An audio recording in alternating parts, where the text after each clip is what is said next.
بسم الله الرحمن الرحيم الحمد لله رب العالمين والصلاة والسلام على أشرف الأنبياء والمرسلين نبينا محمد صلى الله تعالى عليه وعلى آله وصحبه وسلم تسليما كثيرا كثيرا ما بعد. Mes chers frères et sœurs, salam alaikum wa rahmatullahi wa barakatuhu. Toujours un plaisir de vous retrouver à travers le lien de la mosquée de Bonneuil. Mes chers frères et sœurs, comme vous le savez, nous allons accueillir, Inch'Allah, quelques jours, dans un ou deux jours, les meilleures journées de l'année. Les meilleures journées de l'année. C'est ce qu'on appelle Dhul Hijjah. Où il y a Allah Azza wa Jal dans le Coran, il a juré par cette période, les 10 premiers jours de Dhul Hijjah. Notre prophète sallallahu alayhi wa sallam, dans un hadith authentique, il a montré la noblesse et la sacralité de ces jours, de ces 10 premiers jours de Dhul Hijjah. C'est pour cela qu'on voit à travers l'histoire, les biographes, les mu'arrikhin ou al-siyar, ils nous disent que, comme il a été mentionné par Ibn Mas'ud radiyallahu ta'ala anhuma, les Sahaba radiyallahu ta'ala anhum, on le voyait faire des efforts dans les adorations, dans ces journées, comme les nuits de Ramadan, comme on ne les voyait pas en dehors de l'année. Et ça, c'est pour prendre exemple sur le prophète sallallahu alayhi wa sallam. En prenant exemple sur le prophète sallallahu alayhi wa sallam, كان يجتهد في العشر الأواخر وفي مثل هذه الأيام ما كان يجتهد في غيرها. Il faisait des efforts supplémentaires par rapport à ce qu'il faisait d'habitude dans ces jours bénis. Allah Azza wa Jal, par sa grâce et sa puissance, il a accordé de l'importance à ces journées, les jours de Dhul Hijjah, les 10 premiers jours de Dhul Hijjah. Le 8e jour, c'est ce qu'on appelle Yawm al-Tarwiyah.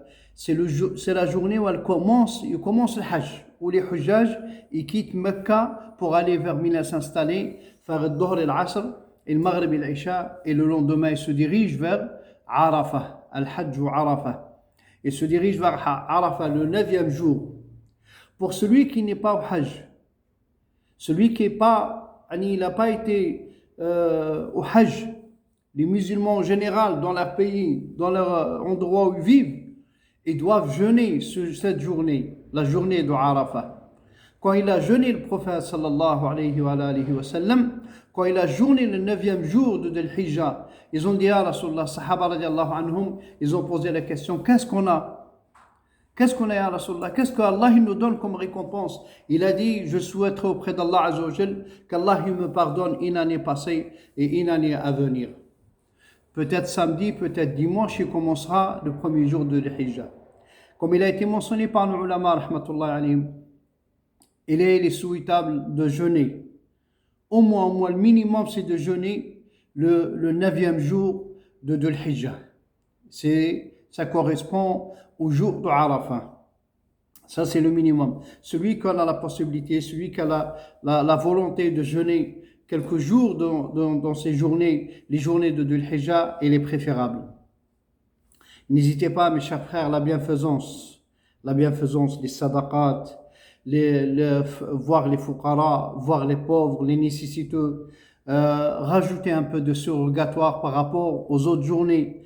Ces journées sont glorifiées par Allah, ils sont rendues sacrées par Allah Azza wa Jal, ou Allah Azza wa Jal, par sa grâce et sa puissance, il jure par ces journées. Wal fajri wa layalin ashr. Quand on dit wa layalin, chez nous, la nuit elle devance la journée. Aujourd'hui, on est jeudi, vendredi commencera au coucher du soleil de jeudi. À partir de le Maghrib, la journée de vendredi elle commencera. Wal laylu sabiqun nahar. Enfin, c'est pour cela, mes chers frères et sœurs, il est préférable, il est souhaitable que le musulman fasse un effort supplémentaire par rapport à ce qu'il fait dans les surrogatoires, dans la lecture du Coran, dans les invocations, dans tous les a'mal al-bir, tous les chemins de bienfait.